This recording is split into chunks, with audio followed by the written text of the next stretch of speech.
पिछड़े वर्ग के वोटों के दम पर उत्तर प्रदेश की राजनीति में 1989 तक ब्राह्मण या अगड़ी जाति के लोग ही सत्तासीन होते रहे, लेकिन मंडल आयोग के आने के बाद पावर पिछड़े वर्ग के नेताओं के हाथ में गया। ब्राह्मण दरअसल किंग से किंग मेकर की भूमिका में आ गया। लगभग ज्यादातर सीटों पर 10,000 से 50,000 ब्राह्मण हैं। ऐसे में 10 से 12% वो कुल मिलाकर उत्तर प्रदेश में है। भारतीय जनता पार्टी की पहचान अभी तक एक ब्राह्मण और वैश्यों अगड़ी जातियों की पार्टी के तौर पर थी, लेकिन इस बार बताया जा रहा है कि पंडित जी भी नाराज हैं बीजेपी से। ऐसे में तमाम पार्टियों की यही कोशिश है कि 115 सीट जहां पर ब्राह्मण वोट निर्णायक है, वहां पर ब्राह्मणों को लुभाया जाए।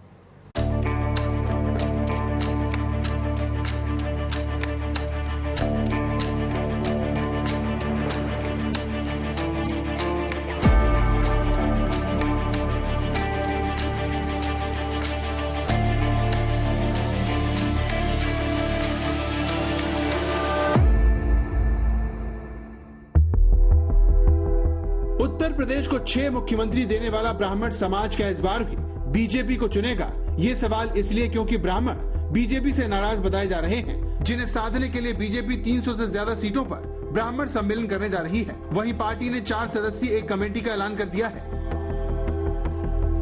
दरअसल कानपुर के विकास दुबे के एनकाउंटर के बाद से ये दावा किया जाने लगा कि प्रदेश का ब्राह्मण समुदाय सीएम योगी आदित्यनाथ से नाराज है। बीएसपी ने तो यहाँ तक कह दिया कि विकास दुबे की पत्नी खुशी दुबे को ब्राह्मण होने की वजह से इंसाफ नहीं मिल पा रहा, लेकिन मुख्यमंत्री योगी इससे इनकार करते हैं। संतोष शुक्ला की हत्या का भी उठना चाहिए, उस डिप्टी एसपी मिश्रा का भी उठना चाहिए, जिसकी 2 नाबालिग बालिकाएं अनाथ हुई हैं। एक डिप्टी एसपी मारा जाए और सही है, लेकिन कौन से आचार दंड संहिता में लिखा है कि अगर पति कोई गुनाह करे तो उसके लिए पत्नी को गिरफ्तार किया जाए? क्या कुछ प्रमाणिक है तो आप बता दीजिए। ये न्यायालय तय करेगा, न मैं तय करूंगा ना आप तय करेंगे। ये न्यायालय को तय करने दीजिए। पर ये मुद्दा बन रहा है बहुत बड़ा ब्राह्मण सम्मेलनों में। मेरा ये मानना है उन परिवारों से भी पूछा जाना चाहिए, जब आप इसकी बात कर रहे हैं उन परिवारों से भी पूछा जाना चाहिए जिन परिवारों के निर्दोष लोग मारे गए थे। क्या वे निर्दोष नहीं थे? उत्तर प्रदेश सरकार का राज्य मंत्री का दर्जा प्राप्त संतोष शुक्ला की निर्मम हत्या थाने के अंदर हुई। डिप्टी एसपी मिश्रा मारा गया था ना, क्या उनका परिवार नहीं है? क्या मिश्रा को आप ब्राह्मण नहीं मानते? क्या शुक्ला को आप ब्राह्मण नहीं मानते? ये जाति का मुद्दा कहां से आ गया इसमें? जैसी करनी वैसी भरनी, न्यायालय उसको तय करे। उत्तर प्रदेश में ब्राह्मणों की आबादी 12 से 14% के बीच है।